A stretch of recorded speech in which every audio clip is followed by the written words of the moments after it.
We all know what happened to the HDB resale market after COVID. The resale prices shot up very, very fast. And back then, I was a very firm believer that HDB prices will drop, will crash. I mean, HDB prices has crashed before, so it can crash again, right? But now I've changed my mind. I think things are a bit different now. I'm starting to believe that home prices, HDB prices will just maybe maintain. I don't think it's going to go down anytime soon. Let me introduce to you this article that came out yesterday, tackling the HDB Lottery Effect. Now, when I see that, I think that they're trying to talk about how to bring down home prices. If you haven't read this article, I can tell you, it's in Business Times, November 14. I can tell you don't have to waste your time because this article actually doesn't say much. It goes round and round in circles. I can give you 4 very quick points. First, they're saying that the $1 million flats, they're noteworthy, but they don't represent the entire market, which is true. Most of these $1 million flats are close to town. They're geographically related to the more central you are, the higher the chances of you getting your $1 million flat. And then the reason why there's a lot of $1 million flats in town area because there's a lot of high demand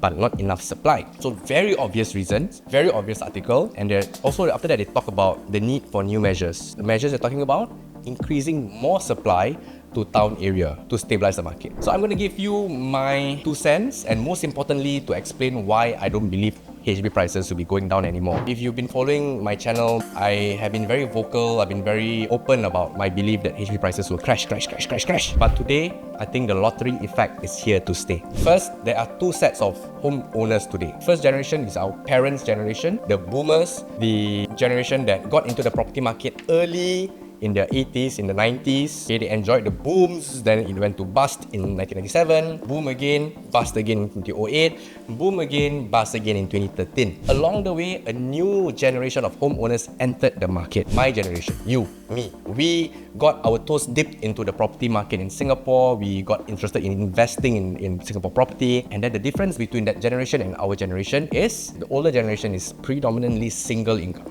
Our generation, predominantly dual income household, slightly above median income, 2 packs, 10k, 15k income already. That means our purchasing power is very, very strong. And because that's one of the reasons why I feel, hey, actually home prices not going to drop anytime soon. We all can afford to pay such houses. I'm seeing more and more clients who can really afford to pay $1 million flats for HDBs if they want to. Now, the second reason why I feel HDB prices will not crash like it did in 1997, in 2008, in 2013 is because things have changed. I think our policymakers no longer want to see home prices drop during their tenure in the government, right? They don't want to be the reason why my parents lose our savings, our retirement funds, which are in our property. So the best thing is to just maintain the prices. That would be the best outcome politically and socially because everyone will be able to retire comfortably, happy lah. So what we are seeing is the policymakers going on a very moderate policy change. First, they intervene by bringing down your loan to value, increasing your deposit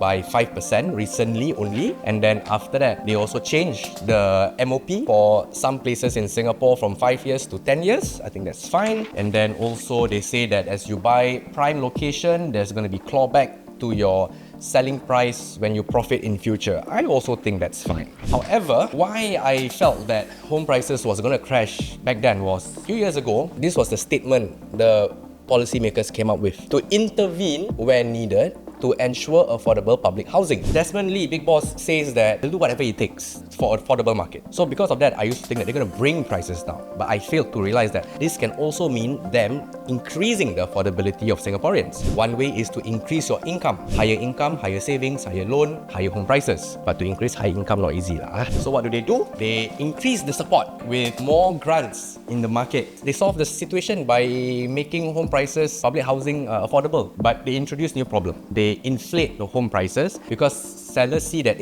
my young buyers can get more grants. I also ask for a higher price lah. Then home buyers no choice have to buy that house. They pay higher price, but they say it's okay because I got the grant. But they don't realize that long term, I have to take a bigger debt to service this old house that I'm buying from this uncle, but at a high price. Initially, I think it's okay because I got the grants. Then it becomes very confusing. One moment you talk about making homes more affordable. Next moment you implement policies that pushes prices up or just maintaining the prices as high as possible. It is confusing. But through all of this confusion, one subsection of homeowners will be very happy. The retirees. Because if prices can maintain at this level, they get to retire soon. Because guess what? As they retire, the savings that they have, how they retire is closely tied to the sales price of their property prices in Singapore. That's why I feel that the policymakers no longer want to bring the prices down, because they want to ensure that Singaporeans can retire comfortably, and then, when they liquidate their properties, they still have strong balance after buying the next property. And in fact, some of our parents buy another property, they retire, they sell the HDB, they move in with us. So stability is good. People will feel that,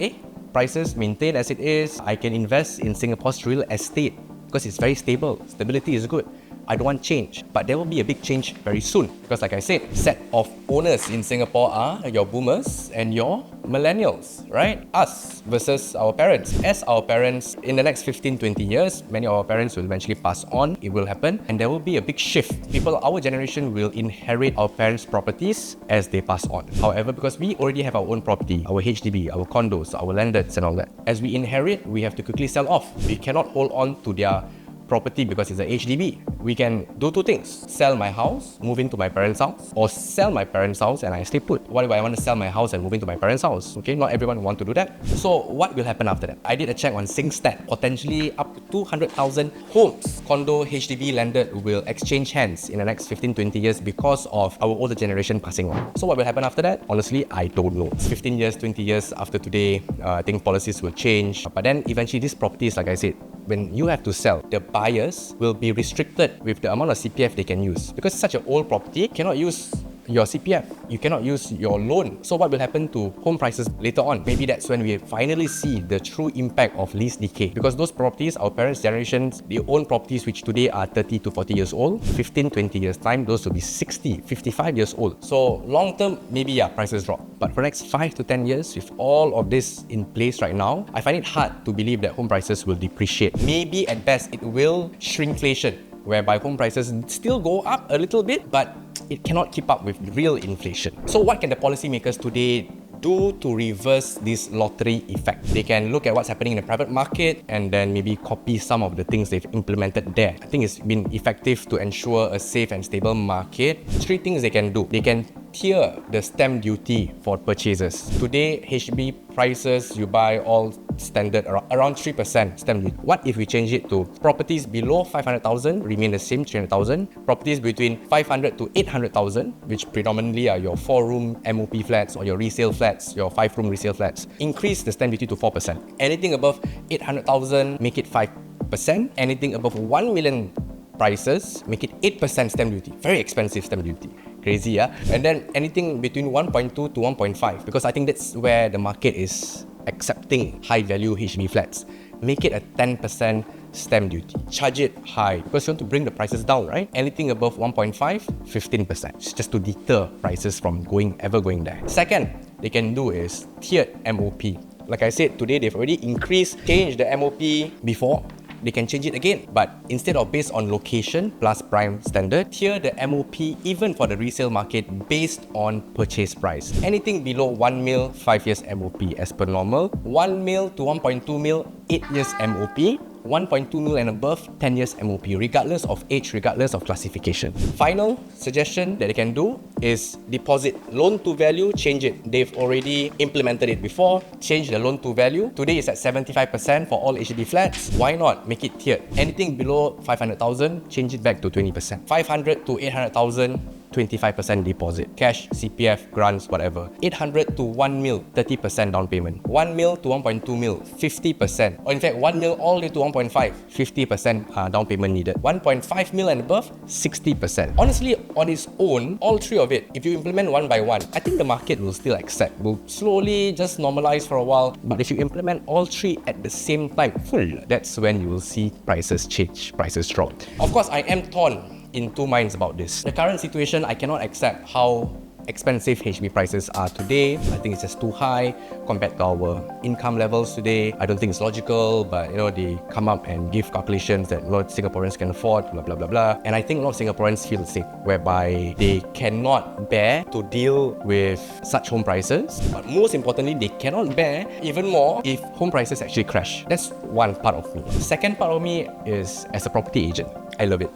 Home prices being going up and up and up, I feel happy for my clients, most of all. who are able to hit the lottery and then they proceed to take the windfall and invest in the right properties to further fuel a retirement that is burden-free. You get what I mean? I'm happy for my clients who are able to experience this as long as they take the right action after that. But otherwise, I think from a social standpoint, it's quite hard to accept where we are in terms of house prices, especially with homes being, some of them like 30 years old, 40 years old, going for $900,000, $1 million. Thanks for hearing out my thoughts. It all started after reading this headline. Bye.